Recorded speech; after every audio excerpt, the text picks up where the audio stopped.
What's going on, everybody? It's your boy C-Zar, and we are talking about Zebec today, ZBCN. It is the 26th day of November, and here we are sitting at about $0.0034 with 6 hours and 11 minutes left in the day. Hit that like button, subscribe if you want to see more content like this, and let's get into it, my friends. Zebec is doing something a little bit differently now than it has in its recent history, right? Got the pump here, and then you dumped immediately. You pumped here, and then you dumped immediately. You pumped here, and then you dumped, and you didn't give it up, and then you pumped, and then you dumped, and then you pumped, and then you dumped, right? Here we're pumping, and we're just continuing. We're hanging out. It's a bit different. Therefore, I don't know if we get the same results. Maybe we come down. Maybe from here we do come down, but I don't know if it'll be a straight dump. If it'll be a straight pump and then a dump, right? Something like that, a pump and then a dump. I don't think it's going to be like that. I think if we go down from here, it's just going to be standard volatility. We find support at these areas, and this area likely holds as support if, not when, if we go down here. Again, right now we're at 0.0034.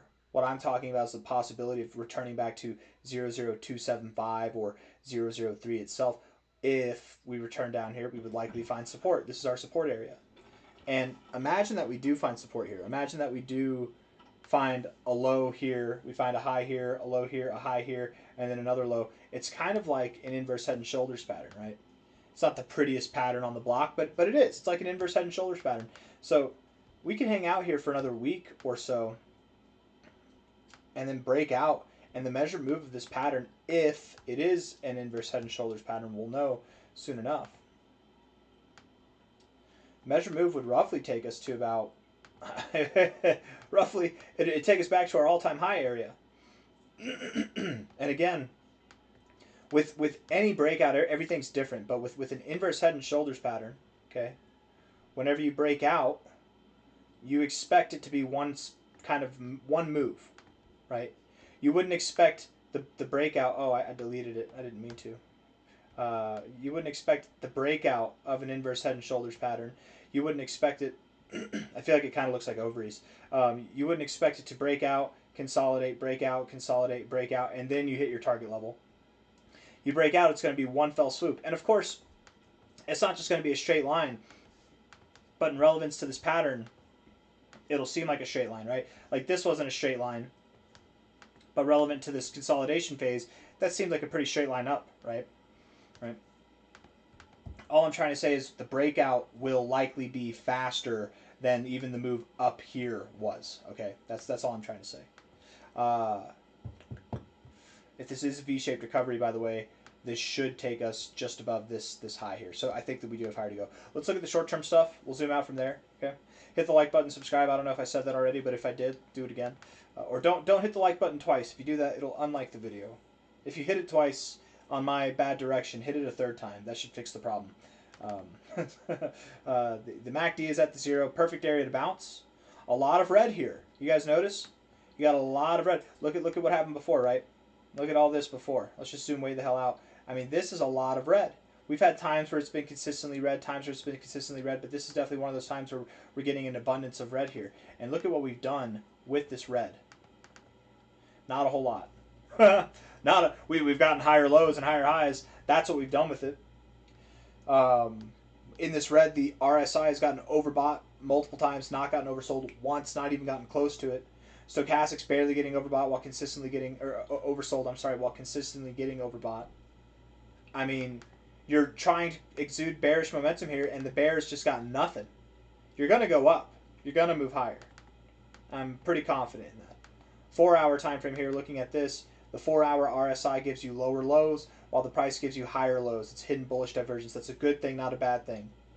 But there's bearish divergence, C-Zar. Yes, there is. You're right. There is bearish divergence. There's lower highs here. There's lower highs here. And you already made the move down. That was your bearish divergence move. It's completed. That was it. What, is a 10% move not good enough for you? On a move that diverged from basically a 12% pump? I think that's appropriate. I think it's more than appropriate. That's a pretty girthy move down in respects to this divergence. No, it's hidden bullish divergence. It's good. It looks good.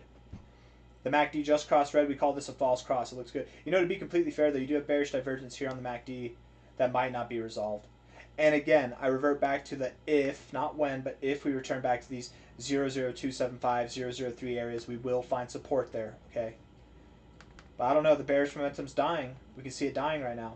You had a little bit kick off, but it's dying. It looks like you want to move higher. The 1 hour time frame looks good. And you're bouncing off the 50 here. You got lower lows here with higher lows there. You're moving higher, man. Not lower. Does that mean that we're ripping through the roof going 1,000% right now? Maybe, but probably not. Right? I would just think, you know, consistently we're moving higher. We probably move up to this 00375 area, 0038 area, somewhere up here, and really do put this idea of a inverse head and shoulders to question, perhaps. If we see a higher high, there's still a chance that we do have an inverse head and shoulders. We could have a slanted head and shoulders pattern where it's like this, and therefore in parallel to that, the high might be up here, you know, something like that, more or less, right? And that would make sense a lot, because if this is a V-shaped recovery, typically your V's end just above where they began, and it makes sense. Even if we take out that high, it can still be a slanted inverse head and shoulders pattern. If anybody doesn't believe in slanted head and shoulders patterns, you haven't been in crypto long enough, because they happen all the time, actually. Daily time frame. Slanted inverse head and shoulders patterns, I feel like, are more common than just traditional horizontal ones. We do have a pretty weak daily RSI. With that being said, we're seeing the strongest readings in the RSI that we've seen since the 10th of October, to be completely fair. The stochastics are bullish. The MACD is bearish overall, but you're building up some bullish momentum, of the which we have not seen since the 10th of October. I think we're moving up, guys. I think we're moving up. And ultimately, what we're assuming here with Zebec is that you're going to see a move that takes you to new all-time highs. We're not taking the fake out high. We're taking the idea of new all-time highs. Inverse head and shoulders pattern or not, V-shaped recovery or not, we're moving higher. The expectation here for Zebec is that we will see a 3-cent or higher price target. If not by the end of 2025, yes, you just heard me correctly, a 9x move or more by the end of 2025, which is right here, okay? Very short amount of time. If we don't see that by the end of 2025, we will likely see that going into the end of then it'll be the end of the year next year. No, the end of January 2026. I personally think, and with that being said, sorry, I'm taken back. I'm not trying to confuse people. I don't want to restart this video. We're already so far into it. With that being said, maybe it doesn't happen by the end of January.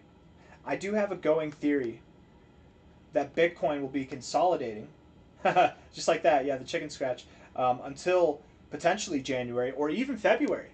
It could be consolidating for about 30 to 60 days, somewhere in that time frame. And if Bitcoin's being boring, it's not that Zebec can't be exciting. It's just, I don't know if you do this in that time. Maybe you move up, maybe you get set up for the breakout, but then it's like February or end of January, and we haven't even broken out to new all-time highs yet. Maybe that's the outcome. And I know that's discouraging for some people. But think about it this way. It's more time to acquire Zebec before it actually rips. You know, I'm taken back, and I am taken back. I want to redact my call that I said in this video that we'd be up here by the end of the year. It just doesn't seem probable. It can happen. We've seen Zebec move at incredible paces before. It can happen. But the earliest I could see is probably sometime in January. But likely it will be later than January. It'll probably be February or March that we're up here. Because again, I'm taken back to the thought of Bitcoin consolidating for 30 to 60 days. And back here, where we said when you find your low, you're not going to just rip to new highs. You're likely going to move up, consolidate, and then get ready to move up. Same kind of concept here. Maybe we do have a nice reaction. We consolidate, we get up here, we have a nice reaction. Maybe it's the end of the year and we are at new all-time highs, or we're around there. But then it could be, you know, that we consolidate for another month or a few weeks or however long, and then it is the middle or the end of January before we're even breaking out to new all-time highs. Regardless of the timing, don't get tied up in the timing like I'm doing right now. I don't want people's expectations to be wrong. Not that we've ever had that happen before. But the timing doesn't really matter. I have a feeling that anybody who's buying here, if we get up here, and it's January 26th, we're up in this area, or it's April 26th that we're up in this area, I don't think anybody that bought here is really going to care. And that's kind of the whole point that I'm trying to get to is it doesn't matter when. The when is more or less arbitrary. It's hard to guess. It's a guess at best, the when. But it will happen. 3 cents or higher, likely the or higher option. And I would think 4.5 cents, maybe even 8 cents is possible in that time. I'm very much expecting this 4.5 to 3 cent price to come into view. That's the expectation. I got nothing else. Hit the like button, subscribe. And again, if you haven't seen my Bitcoin video recently today, check in on that because it's the Thanksgiving analysis one. Check in on that because that might bring our expectations down to earth. There is a scenario where Bitcoin consolidates this whole time, and oddly enough, we start alt season. But Zebec, if that happens, it'll be obvious, right? We won't be just expecting Zebec to move up and nothing else to move up. Everything will be moving up, so then things will definitely change. We'll have a different perspective. Maybe it is possible to get here by the end of the year or higher. Maybe it is. But I would think while Bitcoin's being stagnant, altcoins can get a little rally. They can get the rally on, but I don't think they're going to go into full alt season mode while Bitcoin's consolidating at the base of a range. That's never happened before. It's normally Bitcoin moves up and then it consolidates, and then that's when altcoins run. Not moves down and then it consolidates and then altcoins run. That's not normally what happens. Anyways, I've got nothing else. Hit the like button, subscribe. Thank you all for being here. I hope these words are well received. Take care of yourselves. Bye.